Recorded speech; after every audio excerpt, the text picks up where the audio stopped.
Mental health is messy, y'all.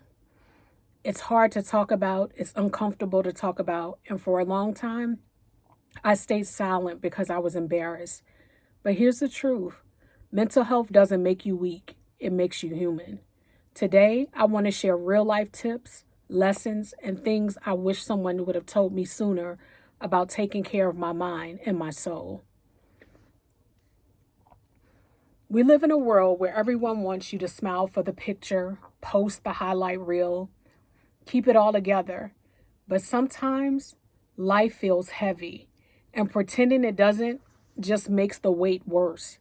I learned to start saying out loud, "Hey, my name is Kimberly, and I'm not okay." Not for sympathy, but for honesty. Because the moment you admit it, you give yourself permission to start healing. So, what I want you to do is one tip: find one person or even a space, um, one safe person or a space that makes you feel safe, where you can be unfiltered about how you really feel. We do this with my daughter. We do something called the circle of trust. And we basically tell her, like, this is a time where you can be honest and open with mommy and daddy about anything. And um you can express your feelings and emotions how you wish in this circle of trust.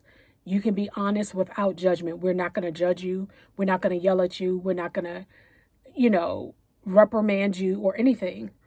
And so finding that one safe space or that one safe person. When I was diagnosed with OCD and had to take medicine, I felt so embarrassed, y'all. I was so embarrassed. I thought people would think I was crazy. I felt so much shame.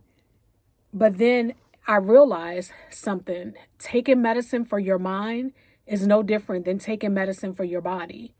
You wouldn't shame someone for taking insulin or blood pressure medication. So why shame someone for taking care of their brain chemistry? Now I see my OCD differently. It gave me focus, creativity, and empathy. It wasn't a flaw. It was a part of what made me me, what made Kimberly Kimberly. Um, I feel like now OCD is my superpower. Treat medicine as rest for your mind, not a reason for shame. And this is so key. I was so afraid to go to a psychiatrist because I knew that I had a feeling in my gut that I was going to have to take medicine. I didn't know what was wrong with me at the time, but I knew something was off. And I knew that I was going to have to take medicine. And I just didn't want the shame of that. It just felt so heavy. But after finding the right psychiatrist and going to my psychiatrist, I take my medicine daily and I love it. It helps me, take care of my brain chemistry, and there's no reason for shame. I used to think mental health was just about not falling apart, but it's more than that. It's about learning to thrive. Here are a few things that help me every day. Number one, I get outside, and I get sunlight first thing in the morning. I open my front door, or I go for a walk, or I go for a drive, and I get sunlight first thing in the morning. I talk to my therapist when life feels too heavy to carry alone. I don't have any shame in scheduling an appointment with my therapist and saying, "Hey, I need you to help me talk through this. I need to vent. I need to talk through this."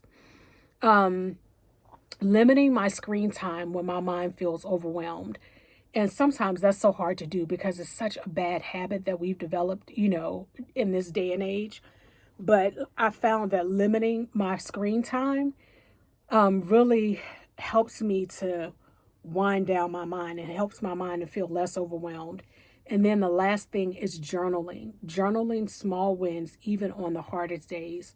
Um, if you don't like to write in a journal, I have an online journal, an app called Penzu, and it's amazing. So I type, how I'm feeling for that day, and it's amazing. So the tip for that is mental health isn't just about surviving, It's about creating little moments that make life feel lighter. Faith plays a big part in my mental health. My spirituality reminds me I'm never carrying things alone, that I can pray and go to therapy, that taking care of my mind honors the life that God gave me. I've also learned to talk to my daughter about mental health, and I tell her that that feelings in general aren't bad, that asking for help isn't weak, and that even adults need support sometimes. Like my daughter knows that I take medication for my OCD and my anxiety. Um, a tip is normalize mental health conversations at home. It teaches kids that feelings deserve space and not shame. And so that, I think that is so powerful. One of the first times I heard someone else talk about OCD, I felt less alone. I thought, wait, you too? That's the power of safe spaces, friends, support groups, people who check in on you when you can't check in on yourself. Ignoring mental health makes everything worse. Talking about it, even when it's awkward, makes healing possible. And a tip is if someone comes to mind today, check in on them. Your message might be the thing that keeps them going. Mental health isn't weakness, it's being human. This week, take one step. Make the call, schedule the therapy appointment, go on a walk, write in your journal, pray, rest, or tell a friend how you are really feeling, because your mental health matters as much as your physical health, and you're worthy of help and healing. If this video resonated with you and helped you in any way, I want you to pass it on to someone else, share the video, but I also want to hear from you in the comments. And I want you to know I love you and I mean it. And I will look forward to seeing you in the next video.